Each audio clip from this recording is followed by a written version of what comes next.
కేంద్ర ఎన్నికల సంఘం తెలంగాణలో చేపట్టనున్న సర్ ప్రక్రియ రాజకీయ వర్గాల్లో చర్చకు దారితీస్తుంది. సాధారణంగా ఓటర్ల జాబితా సవరణ కార్యక్రమంగానే భావించినప్పటికీ ప్రధాన రాజకీయ పార్టీలు దీనిని కీలక రాజకీయ పరిణామంగా చూస్తున్నాయి.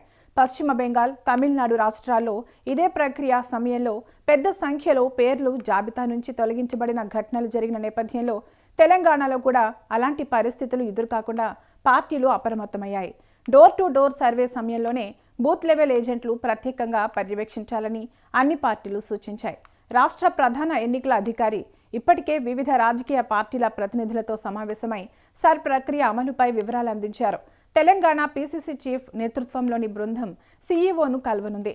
ఓటర్ల జాబితా నుంచి అనవసరంగా ఒక్క పేరు కూడా తొలగించబడకూడదన్నది పార్టీల ప్రధాన డిమాండ్గా ఉంది.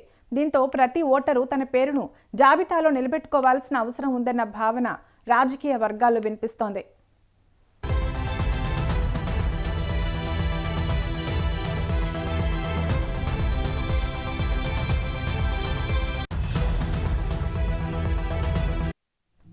సర్పై తెలంగాణ పీసీసీ అధ్యక్షుడు మహేష్ కుమార్ గౌడ్ సర్ ప్రక్రియలో కేంద్రంపై తీవ్ర ఆరోపణలు చేశారు.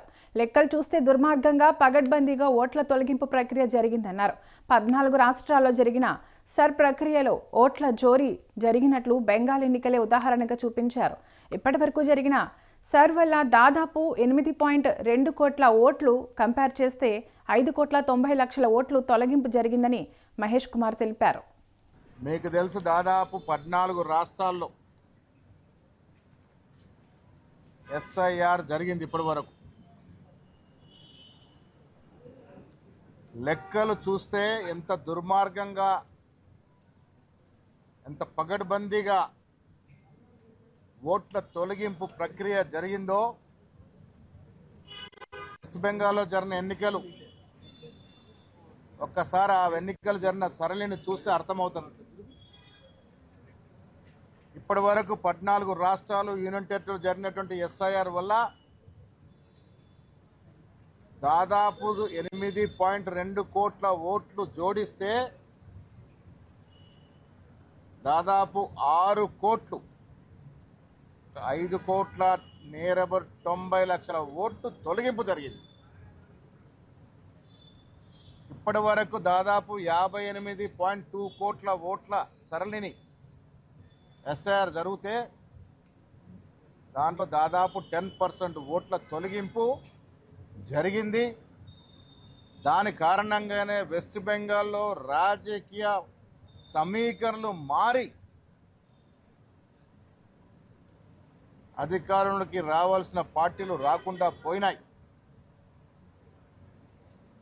వెస్ట్ బెంగాల్లో దాదాపు 90 లక్షలకు పైగా ఓట్లు తొలగిస్తే తిరిగి జత చేసింది 30 లక్షలు మాత్రమే. 60 లక్షల ఓట్లు ఇంకా జత చేయలే. అక్కడ గెలిచిన పార్టీకి ఓడిన పార్టీ కేవలం 30 లక్షల ఓట్ల తేడానే ఉంది. దీనివల్ల మనకు అర్థమయ్యేది, నిజమైన ఓటర్ల తొలగింపు, ఎవరైతే సెక్యులర్ భావాలు కలిగిన ఓటర్స్ ఉన్నారో ఆ ఓట్ల తొలగింపు ప్రక్రియ పగడ్బందీగా చేసినారు.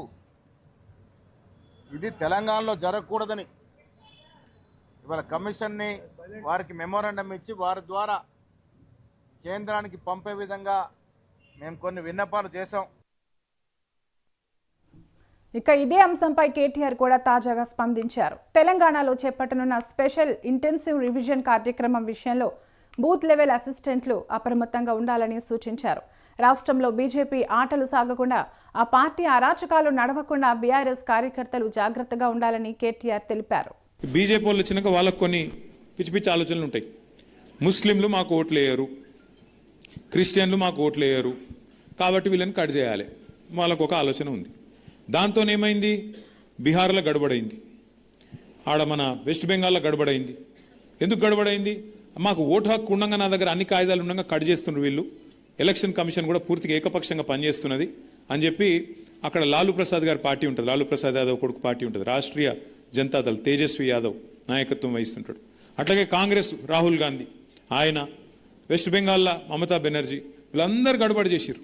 ఇగో మా ఓట్లు ఉండగా తీసేసిండ్రు, మా हमारे पास सब कुछ है, कागजात है, सब कुछ है, आधार कार्ड है, रेशन कार्ड है, हर चीज़ है, पर हमारा होना बोल के निकाल रहे हैं, हम माइनॉरिटी है इस वास्ते निकाल दिए.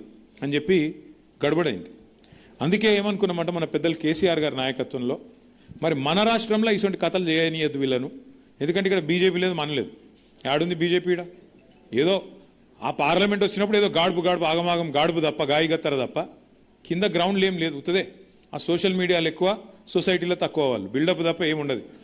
కానీ వాళ్ళు ఎదురు చూస్తారు, గోతికాడ నక్కలాగా ఎదురు చూస్తారు. ఏడన్నా సందు దొరకపోతుందా, ఏదన్నా దొరకపోతుందా మనకు, ఇలా మెల్లగా ఫిట్టింగ్ పెట్టి ఏదో తిరిగా సొచ్చుక రావాలి, సనత్ నగర్లో కూడా మెల్లగా గుసాయించాలి అని ఒక ఆలోచనలో వాళ్ళు ఉన్నారు.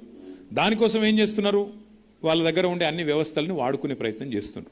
మరి అది సాగనీయద్దు అంటే మనం ప్రతి బూత్ స్థాయిలో ఎవరైతే బిఎల్ఏస్గా ఉన్నారో మనం గట్టిగా పనిచేయాలి.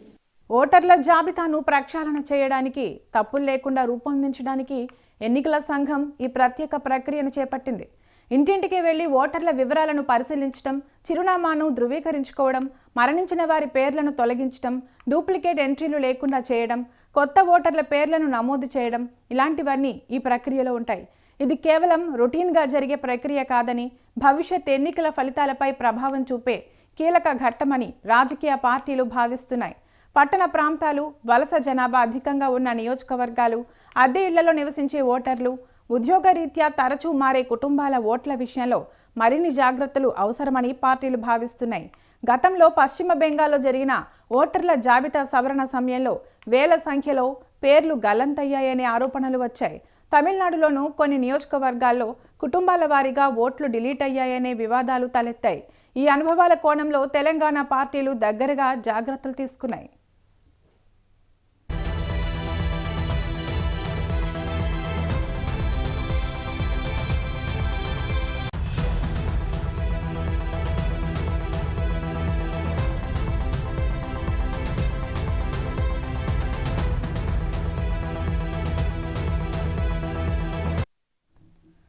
ఒక్కో బూత్లో సగటున 1200 మంది ఓటర్లుంటారు. ఇందులో 50 నుంచి 100 ఓట్లు మారినా ఫలితాలపై ప్రభావం పడుతుందన్నది పార్టీల భావన. అందుకే పార్టీలు బూత్ స్థాయి యంత్రాంగాన్ని పగడ్బందీగా నిర్మించుకుంటున్నాయి. బిఎల్ఓలు డోర్ టు డోర్ తిరిగి చేసే సర్వేలో బూత్ ఏజెంట్లు తప్పకుండా ఉండాలని పార్టీలు స్పష్టం చేశాయి. ఒక ఓటరు పేరును తొలగించినా, కొత్తగా చేర్చినా అలర్టుగా ఉండాలని చెప్పాయి. అన్ని ప్రధాన పార్టీలు వాటి ఏజెంట్లకు ఇప్పటికే స్పష్టమైన సూచనలు చేశాయి. ఓటర్ల పేర్లను బిఎల్ఓలు ధృవీకరించే సమయంలో స్థానికంగా ఉండే పార్టీల ఏజెంట్లు గమనించాలని, వారిని గైడ్ చేయడానికి బూత్ కమిటీలు అప్రమత్తంగా ఉండాలని చెప్పాయి.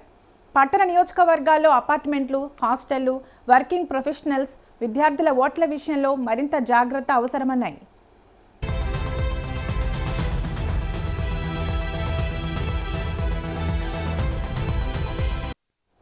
తెలంగాణ పీసీసీ చీఫ్ నేతృత్వంలోని ఎమ్మెల్యేల బృందం సీఈఓతో శుక్రవారం సమావేశమవుతుంది.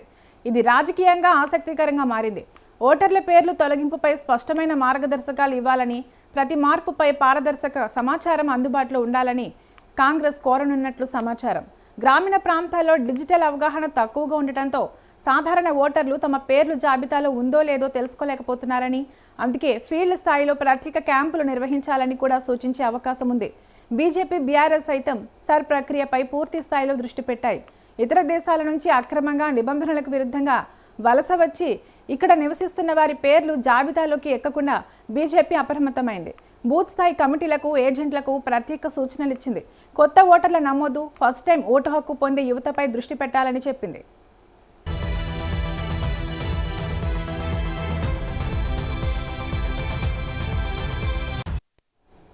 అర్బన్ ఓటర్లలో పేర్ల తొలగింపుపై వచ్చే ఫిర్యాదులను వెంటనే గుర్తించేందుకు ప్రత్యేక వార్ రూమ్ తరహా మానిటరింగ్ వ్యవస్థపై పార్టీలు ఆలోచిస్తున్నాయి.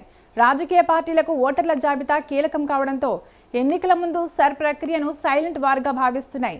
ప్రతి పార్టీ బలమైన ఓటు బ్యాంకులో ఒక్క పేరు కూడా తగ్గిపోకుండా జాగ్రత్త పడుతున్నాయి.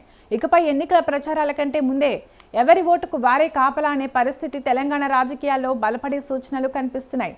ప్రతి ఓటరు వారి పేర్లు ముసాయిదా జాబితాలో ఉన్నాయో లేవో చూసుకుని అభ్యంతరాలకు ఇచ్చిన నెల రోజుల గడువులోనే కమిషన్ దృష్టికి తీసుకెళ్లి సరిదిద్దుకోవాలని పిలుపు ఇచ్చే అవకాశాలున్నాయి. సర్ ప్రక్రియపై కమిషన్ నోటిఫికేషన్ విడుదల చేసి షెడ్యూల్ ప్రకటించడంతో అక్టోబర్ 1 వరకు ఎలాంటి వివాదం నెలకొంటుందో అంచనాకు అందడం లేదు.